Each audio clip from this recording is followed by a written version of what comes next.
Se você ainda não me segue no Instagram, vai lá, @SamuelCacunha. E se quiser o conteúdo completo de biologia para vestibular e Enem, acesse a minha plataforma. O link está aqui na descrição do vídeo. Uma boa aula! Fala pessoal, tudo certinho? Bem-vindos a mais uma videoaula e hoje vamos falar dos peixes. Essa aula vai ser dividida da seguinte forma. Primeiro, vamos falar das características gerais do grupo. Então, tudo que é comum a todos os peixes. Depois nós vamos para o específico. Falaremos de cada um dos grupos de peixes, começando pelos mais primitivos, na escala evolutiva, até os mais derivados. Lembrando que é uma aula que vai aparecer várias imagens. Então, quando eu estou falando lá de peixe-bruxa, eu vou jogar a imagem do peixe-bruxa para você se ligar que aquele é o tipo de peixe que estamos ali falando. Beleza? Então, gente, vamos acompanhar. É muito importante que você esteja com o seu caderninho de anotações, porque você reparou que no início da aula eu fico escondido aqui, depois eu sujo. Então, naquele segundo inicial, você dá uma pausa, copia tudo e depois só faz os complementos, porque daí tu consegue prestar atenção na aula, ok? Então vamos lá, características gerais dos peixes. Primeiro, a respiração. Como é que ele faz as trocas gasosas? Já parou pra pensar, professor? Para aí, como é que o peixe respira embaixo d'água? Ele respira por brânquias, então ele consegue extrair o gás oxigênio que está diluído ali, que está na água, pelas brânquias. Lembrando, pessoal, como a gente está estudando zoologia, existe uma diversidade gigantesca de animais, gigantesca de peixes. Existe exceção, existem peixes pulmonados e sobre isso nós vamos falar no decorrer da aula, tranquilo? Então, mas predominantemente a respiração branquial.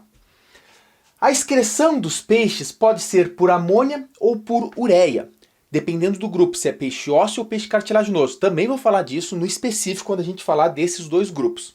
O sistema digestório é completo, ou seja, o alimento entra pela boca e sai pelo ânus. Completo, tem início e tem fim. Os peixes possuem uma linha lateral. Pessoal, a linha lateral é um órgão sensorial muito importante dentro dos peixes. Você repara que você já deve ter tentado chegar, tá? Professor, vou pescar um peixe à mão. Só que tu tocou na água, o peixe o que faz? Se tu já teve essa oportunidade de ver um peixe e tocar na água, tu vê que ele disparou. Por quê? E a linha lateral é uma linha que literalmente passa pela lateral do peixe e consegue perceber vibrações na água. Então é como se fosse uma percepção mecânica. A água vibrou, a linha lateral identifica, veio daqui e o peixe zapa para lá. Isso é extremamente importante para a defesa dos peixes. Então depois, claro, vou desenhar direitinho como se dá essa linha lateral, a gente explora um pouquinho mais. Como é que é o coração? Gente, isso aqui, fisiologia comparada em cada um dos grupos dos vertebrados, a gente vai falar sobre como é a circulação, como é que é o tipo de coração.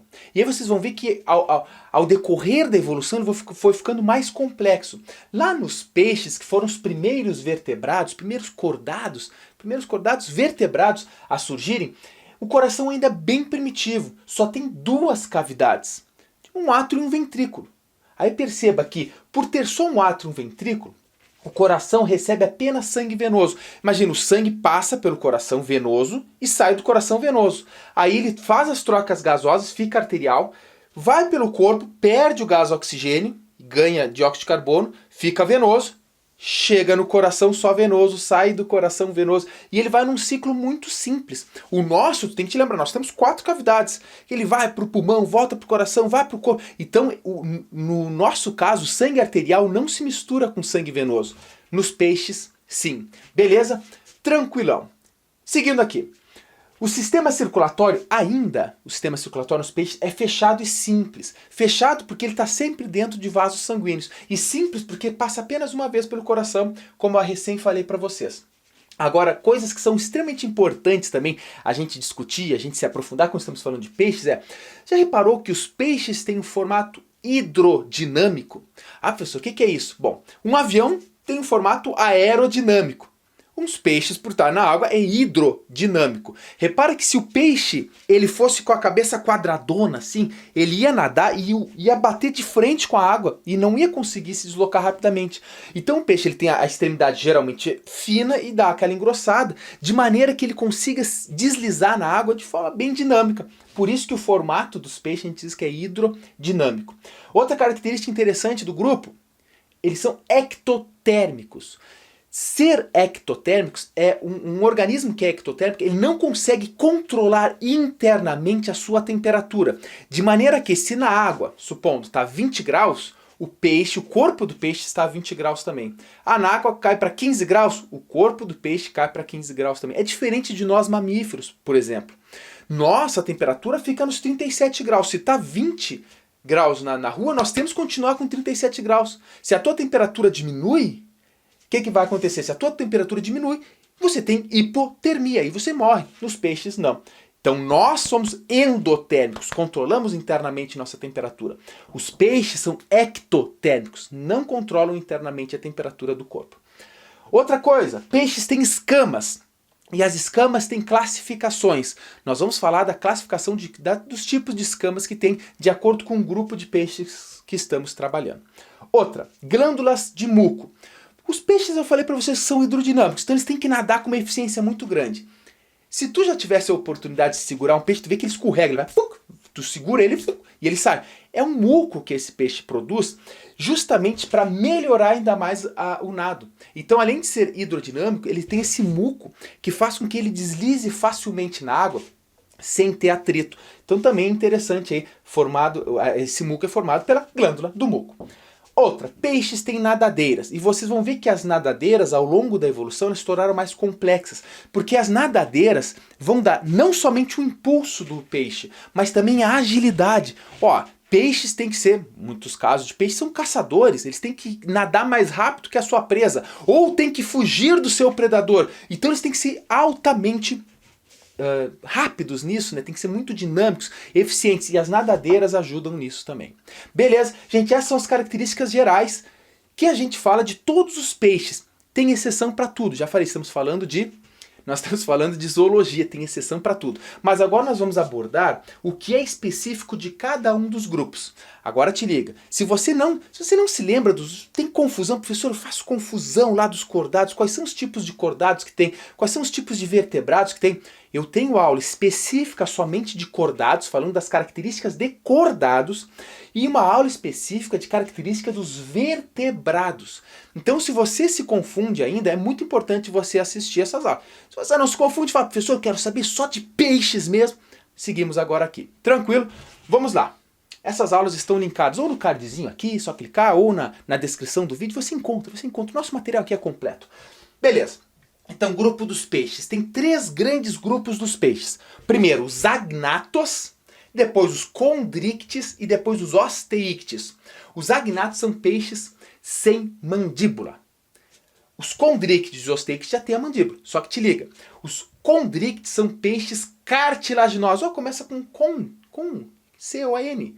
E os peixes osteíctes são peixes ósseos. Começa com os. De osso.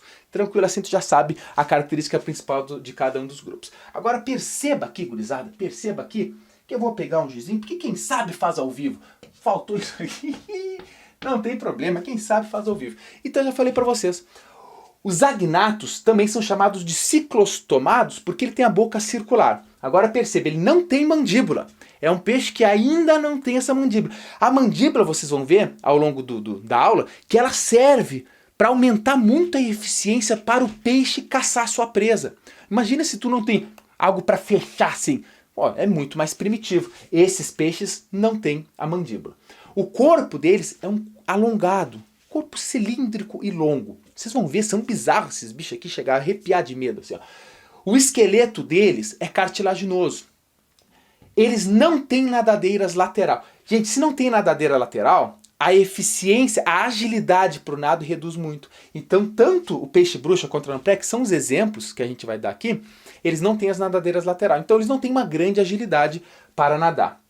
Tá? Eles podem ser carnívoros ou podem ser parasitas. Parasitas externos, ectoparasitas. E eu vou falar para vocês sobre isso agora. Os 2 exemplos que tem é o peixe-bruxa. Te liga como é um peixe-bruxa. Todas as características aí, o corpo longo, o bicho bizarro, sem nadadeira lateral. Eles pertencem à classe Myxine. Isso é interessante então notar, dificilmente um vestibular ou o Enem vai cobrar qual é a classe de... Não, mas num texto pode vir Myxine. Se você tiver com uma memória em dia, você vai se lembrar que estamos falando do peixe-bruxa. Lembrando também que o peixe-bruxa pode ser chamado de feiticeira. É a mesma coisa. Eles são marinhos, exclusivamente marinhos, então só encontra eles em água salgada.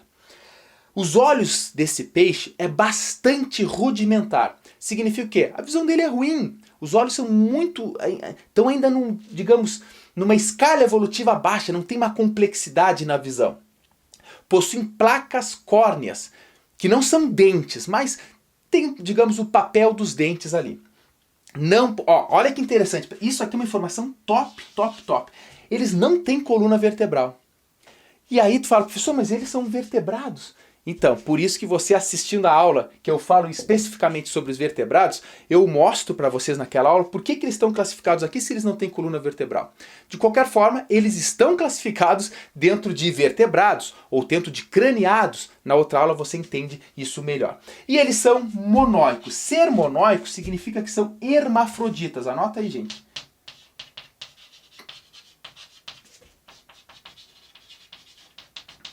Eles são hermafroditas.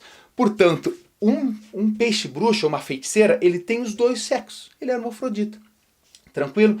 Já a lampreia, pessoal, olha só. Esse aqui não tem coluna vertebral. Você vai ver que a lampreia é mais derivado. A lampreia já é mais complexa, um peixe bizarro. Olha a imagem da lampreia. Gente, esse aqui. Imagina tu tá nadando no mar ou num riozinho, tu mergulha e dá de cara com um bicho desse aí. O pior de tudo eu vou falar nas características, mas primeiro olha só. Gente, a classe das lampreias é Petromyzontia. E esta classe, eles são marinhos, as lampreias são tanto marinhos quanto de água doce. Eles vivem predominantemente no mar, são marinhos. Só que para reproduzir, para desovar e tudo mais, eles vão para água doce para reproduzir. E agora, olha essa característica. Esse bicho que você recém viu, chinelão aí, parece um filme de terror, ele é ectoparasita. O que significa dizer que ele é ectoparasita? Pessoal, ele se gruda no seu hospedeiro com esses espinhos córneos, quase dentes, se gruda ali, libera uma saliva anticoagulante e começa a sugar o sangue. Então tu imagina, tu tá caminhando, de repente, tem um bichinho na minha perna, tu levanta, é uma lampreia sugando teu sangue. Imagina que louco isso. Sim, são ectoparasitas, parasitas externos. Ele possui a boca circular, você já sabe, já tinha falado sobre os ciclostomatos, boca circular e espinhos córneos. Esses espinhos córneos que se grudam na presa, fazem um tipo de sucção, libera essa saliva anticoagulante e começa a sugar o sangue. Ora, qual é a característica de um parasita? Ele suga o seu alimento, os seus nutrientes, se beneficia e prejudica o seu hospedeiro. Isso é um parasita típico, lampreia. Beleza? Os olhos nas lampreias já são mais desenvolvidos. Isso é interessante você ver que nós temos um peixe mais primitivo e um peixe um pouco mais derivado. Ainda são os primeiros na escala evolutiva de peixe. Vocês vão ver que vai ficar mais complexo ainda. Já aqui a outra característica importantíssima é que enquanto os peixes bruxa, eu falei para vocês que não tem coluna vertebral, a lampreia já possui a coluna vertebral. Ainda não é uma coluna vertebral muito desenvolvida, mas já possui. E eles são dioicos. São dioicos, significa que existe tanto o macho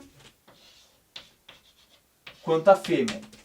Cada organismo ou é macho ou é fêmea, que nem a nossa espécie, por exemplo. Tá, e aí tu deve se perguntar, professor, se o peixe bruxa...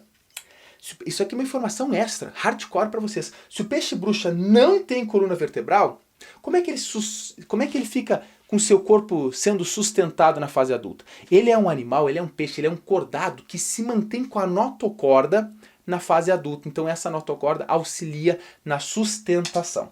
Gente, olha, são as características gerais. Então falamos das características gerais dos peixes, falamos sobre o primeiro grupo, que são os agnatos, que são peixes sem mandíbula. Isso aqui, professor, se eu tiver que me lembrar na prova de uma informação única de agnatos, você tem que saber disso aqui, ó.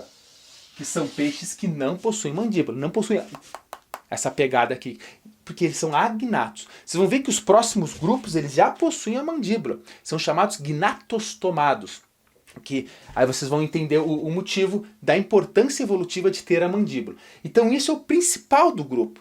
Aí tu pode pegar os dois exemplos e se lembrar que a lampreia é um ectoparasita doido, que já tem vértebras, enquanto que o peixe bruxa nem vértebras tem.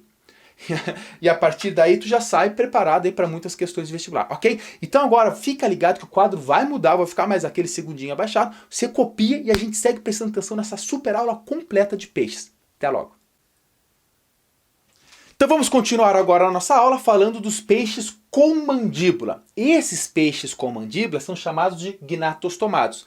Lembra, no quadro anterior a gente está falando dos agnatos. Os agnatos são peixes primitivos, sem mandíbulas. Agora os outros dois grupos, os condrictes e os osteíctes do próximo quadro, esses possuem mandíbula e, portanto, estão no grupo dos gnatostomados, beleza?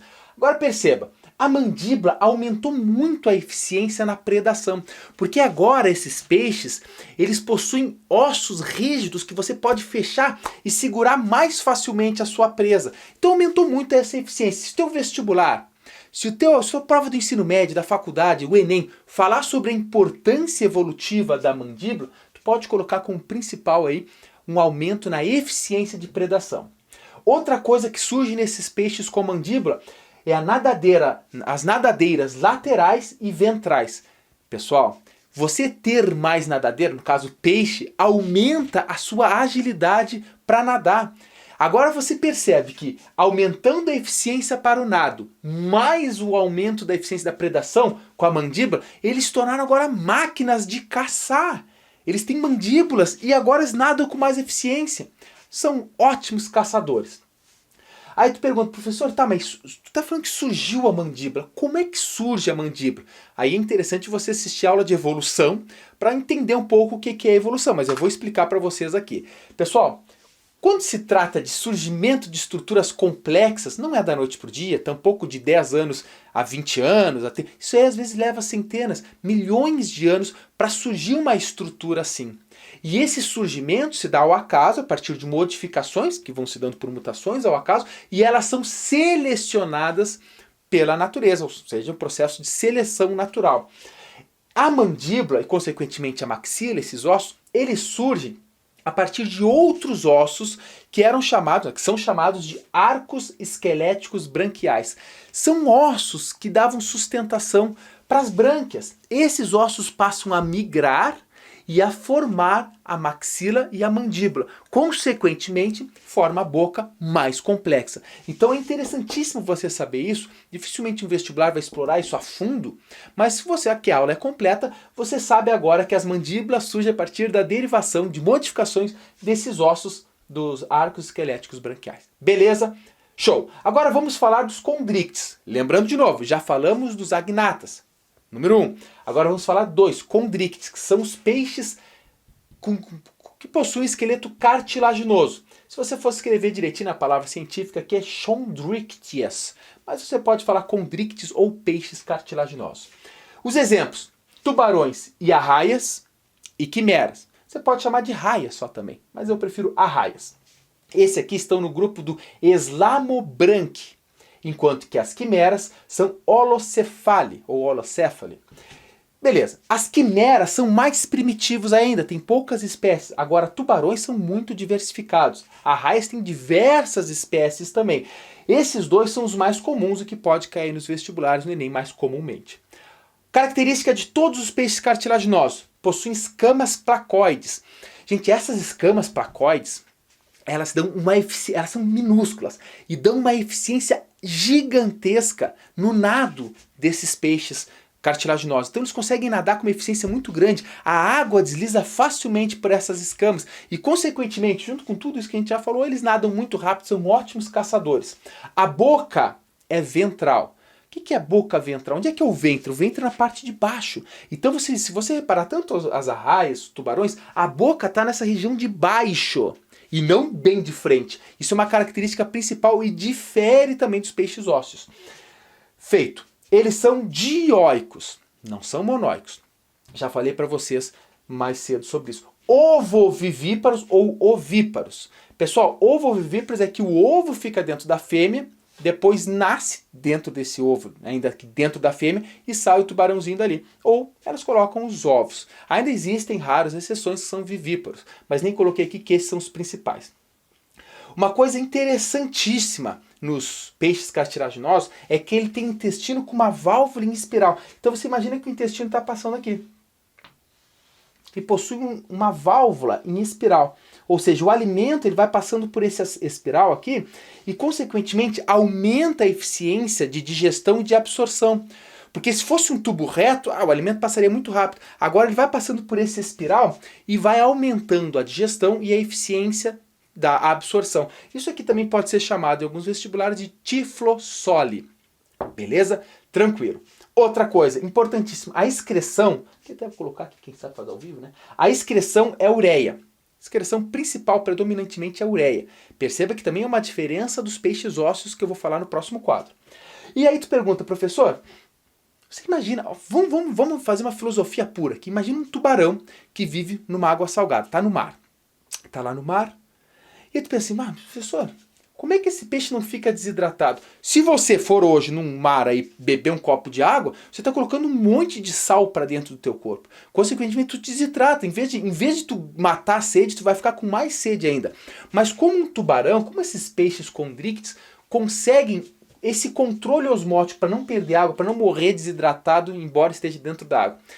Nesse caso, nos peixes cartilaginosos, eles fazem uma retenção de ureia. Eles mantêm uma concentração altíssima de ureia nos seus corpos.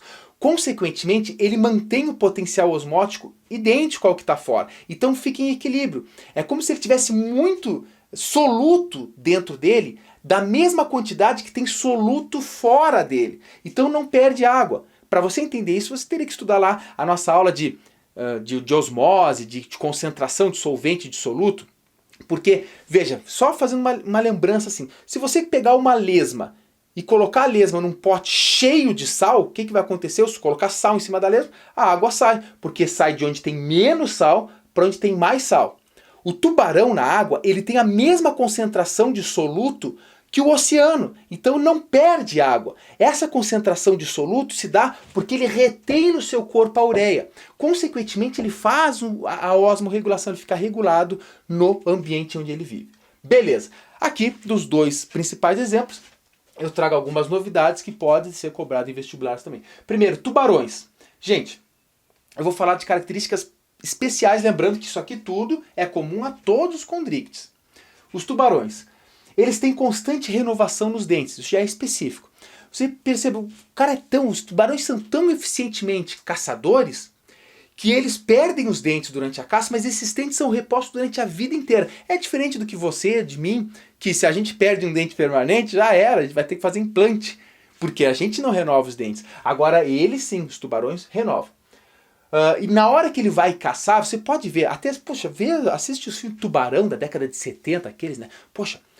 Que inclusive é sensacionalista. O tubarão ele pode eventualmente morder um banhista, isso acontece, a gente vê acontecer, mas não somos a presa deles comum, né? Então um tubarão que fica lá, quero humano, isso não existe, tá? Agora, quando você vê esses filmes, vê essas projeções, eles caçando, você percebe que quando um tubarão abre a boca para pegar a sua presa, além de ter essa super eficiência aqui, ele consegue projetar os dentes para frente, projetar a mandíbula e, consequentemente, chega mais eficientemente na sua presa. Olha como eles são ótimos caçadores. Outra característica importantíssima que deixa eles ótimos caçadores, como estou falando para vocês, é a linha lateral e 2, as ampolas de Lorenzini. As ampolas de Lorenzini ficam nessa região aqui. São ampolas, são receptores de sinais elétricos. Olha que louco. Essa ampola de Lorenzini faz um tubarão estar aqui. Se uma presa mexeu a musculatura dela, libera um estímulo elétrico e o tubarão percebe. Olha que doido.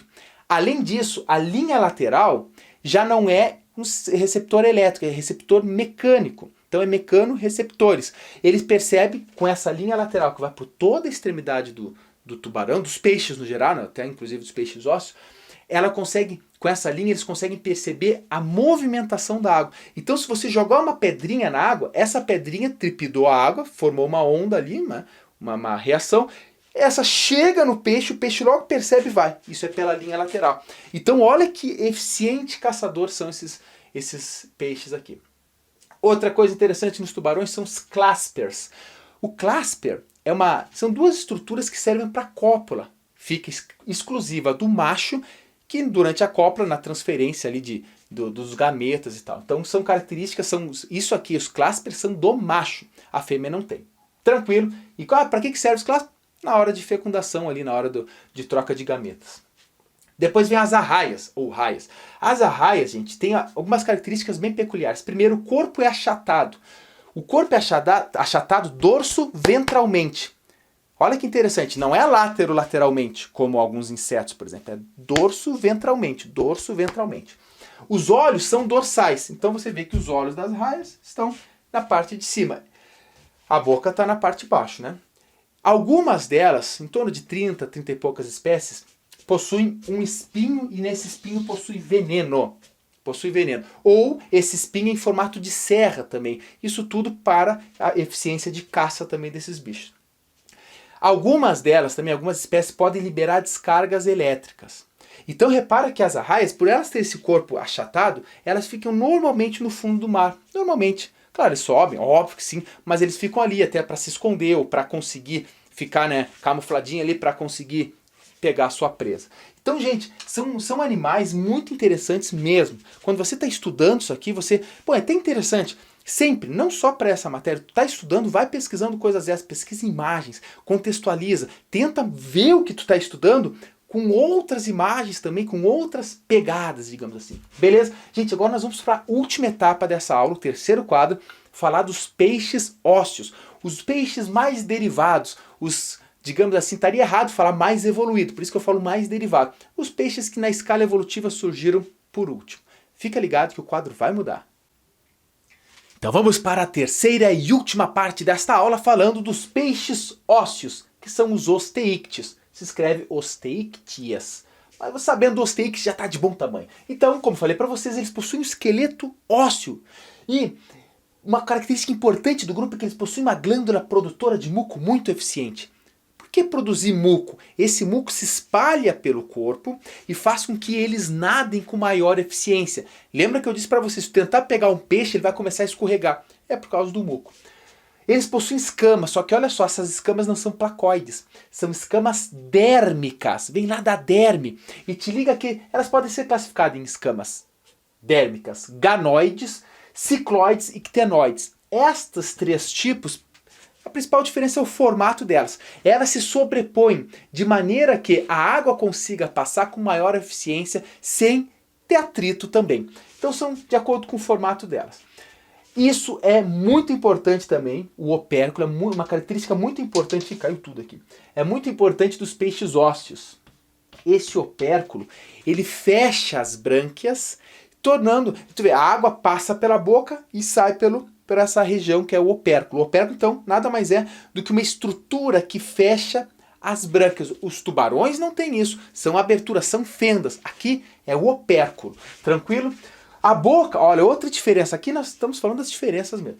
Outra, boca anterior. Onde é que era a boca nos peixes cartilaginosos? Na parte ventral. Agora nos peixes ósseos, a boca é na parte anterior, na parte da frente do peixe. Tranquilo. Essas nadadeiras aqui, desse grupo, são nadadeiras flexíveis. Eles conseguem maior flexibilidade das nadadeiras. Outra diferença, eles excretam amônia. Lembra lá do que é predominante no grupo dos cartilaginosos? É a ureia. Aqui a predominância é a amônia. Possuem bexiga natatória. Isso aqui é muito importante nesse grupo. A bexiga natatória evita com que eles precisem gastar muita energia para ficar flutuando. Então, eles acumulam gases nessa bexiga natatória e eles podem flutuar sem ter que gastar muita energia para isso. Tá? Então, a bexiga natatória atua na flutuação. E ela tem uma classificação. Quando a bexiga natatória está grudadinha, tem um vínculo com a faringe, ela é chamada de fisóstomo. Quando a bexiga natatória está isolada, não está em contato com a faringe, ou seja, está isolada, é fisóclisto. São dois nomes bem chatos, não é comum os vestibulares cobrar, mas a gente fala sempre aprofundado aqui para vocês. É interessante que esses gases que vão para a bexiga natatória, eles são carregados por uma glândula de gás, que literalmente pega o gás do próprio peixe e vai acumulando nesta bexiga natatória, que pode estar mais cheia de gás ou menos cheia de gás para o peixe flutuar em determinadas altitudes, profundidades da água ali. Bom, falou em peixes ósseos, tem dois grupos, Actinopterige e o Sarcopterige, tá? Vamos falar de cada um deles. Primeiro, o mais primitivo, digamos aí, que é o Actinopterige, que a gente pode chamar de Actinopterígios. Estes são os peixes com maior diversidade. Eles são os mais comuns, é o que a gente faz aí, o nosso ensopado, que normalmente você pesca, é esses peixes aqui, porque eles são a grande maioria dos peixes. Eles possuem nadadeiras raiadas, parecem raias, né? Eles conseguem expandir. Isso é uma grande diferença desse outro grupo que eu vou falar para vocês. E a maioria é ovípara, coloca ovos, normal, sem nenhuma novidade. É o peixinho, então, peixe palhaço, pode ser. Então, fala assim, a sardinha, a maioria dos peixes, a grande maioria dos peixes, tu olhou, é actinopterígio. Agora tem um grupo que se ramificou durante o processo evolutivo, que é muito importante você saber, que são os sarcopterígios. Gente, olha que interessante. Os sarcopterígios, eles têm a nadadeira lobada. Aqui é raiada, aqui é lobada. Pessoal, essa nadadeira lobada foi, no processo evolutivo, muito importante para esses peixes conseguirem se locomover entre dois rios, por exemplo. Se locomovendo entre dois rios, gerou, né, uma possibilidade de um processo evolutivo e alguns deles são pulmonados. Por quê? Ao longo da evolução, alguns adquiriram esse pulmão muito primitivo e conseguiram respirar fora da água. E, consequentemente, eles conseguiam trocar. Isso foi vantajoso, né? Trocar de um rio para o outro e tal. Então, isso foi muito vantajoso para o grupo. E, consequentemente, essa nadadeira lobada, esses pulmões que vêm surgindo no grupo, possibilitou também, ao longo da evolução, modificações ao acaso, seleção natural, de surgirem os tetrápodes. Quem são os tetrápodes? O primeiro são os anfíbios. Então você fala, professor, a vida ficou a maior parte do tempo na água. O primeiro organismo que sai da água são os anfíbios. Isso na aula de anfíbios a gente vai explorar bastante. Os anfíbios, eles surgem de quem? Eles evoluíram. Quais são os ancestrais? São os sarcopterídeos. Então são peixes que desenvolveram nadadeiras lobadas que conseguiam se arrastar entre dois rios. Consequentemente, um desses grupos aí foi se modificando, foi evoluindo e deu origem aos anfíbios. Isso é muito importante, beleza? Gente, aí vamos, para finalizar essa aula aqui, você deve se perguntar, professor, você está falando aí que esses bichos aqui, eles podem viver no sal ou na água doce, mas como é que eles fazem a osmorregulação? Bom, você já sabe que a osmorregulação a gente já falou lá dos peixes cartilaginosos. Agora vamos ver a osmorregulação dos peixes ósseos nessa imagem, fica ligado. Então te liga aqui, vamos falar da osmorregulação em um peixe de água doce. Obviamente ele faz a ingestão de água e de íons com alimento. Ocorre porque, repara, ele está em água doce, então dentro dele está hipertônico em relação ao meio. Então vai ocorrer a absorção de sais aqui pelas brancas. Também vai entrar água por osmose. Veja, gente, ele tem mais sais dentro dele do que fora, então a água vai entrar nele. Portanto, eles vão ter que fazer uma grande quantidade de urina. Então eles eliminam muita água na urina, né, que é produzida pelos rins. Já os peixes, esses peixes ósseos que vivem na água salgada, te liga, eles fazem a obtenção de água e de sais também pela boca. Agora eles excretam sais pelas brancas. É interessante, eles podem eliminar sais pelas brancas. E também eles vão acabar perdendo água por osmose pelas brancas. Por quê? Porque eles estão em água salgada. A água salgada, então ele vai ter mais sais, ele vai ser hipertônico e ele perde água, o peixe. Mas como defesa, ele faz uma produção muito pequena de urina. Na urina dele, na verdade, ela é muito concentrada e com pouquíssima água, justamente para que ele não morra, né, em água salgada. A gente sabe que não é uma boa a gente beber água salgada. Então, obviamente, esses peixes aqui também adquiriram uma certa adaptação, uma ótima adaptação, na verdade, para viver nesse ambiente. Pessoal, e para finalizar esta aula e realmente não se estender muito mais, vamos falar de um processo chamado de piracema. Muitos vestibulares adoram. A gente vai falar isso até em ecologia, a gente fala do processo de piracema. Mas já que estamos falando de peixes, é importante. Alguns peixes, como é o caso do salmão, na época da reprodução, eles sobem o rio para fazer reprodução, desovar e tudo mais, aquilo que você já sabe. Bom, professor, tudo bem, por que você está falando do piracema? Porque é um processo que pode ser interferido pela ação antrópica, pelo homem. Então, olha só, no momento que o salmão está subindo o rio para desovar, se você literalmente cortar o rio, botar uma barreira, o que vai acontecer com aqueles milhares de salmão, eles vão morrer. É um bloqueio, eles não conseguem subir o rio para desovar. Então o vestibular, normalmente ele fala da piracema como algo de impacto ambiental que o homem pode causar e como evitar. Então veja, durante a piracema, não vai poder pescar o salmão que está ali, senão os caras vão botar a rede e vão tirar salmão, muito salmão ali. Outra coisa, não pode fazer barreiras de contenção. Tem muita gente que fala, fazer uma represa aqui nesse riozinho, tu põe umas barreiras, o peixe não consegue passar por essa barreira e acaba não reproduzindo. O impacto ambiental disso é muito grande. Então sempre lembrando aí que se trata de peixe, pode vir uma questãozinha de piracema que a gente vai explorar também em impactos ambientais na parte de ecologia. Tranquilo, pessoal, essa aqui é uma aula completinha de peixes. Poxa, isso aqui é a nível ensino médio hardcore, pode servir de uma boa base para o ensino superior também. E eu convido vocês a comentar aqui embaixo, deixar lá, professor, estou assistindo sua videoaula para fazer uma prova, para fazer vestibular, para isso, para aquilo. Vamos interagir, é sempre muito importante. Lembrando que aqui na descrição do vídeo nós temos todas as referências que foram faladas aqui, tanto da nossa artista aqui, quanto também da plataforma, de material grátis que você pode baixar, tudo está ali e vamos conversar nos comentários, ok? Um grande prazer para quem assistiu até aqui, é porque o cara tá com muita garra.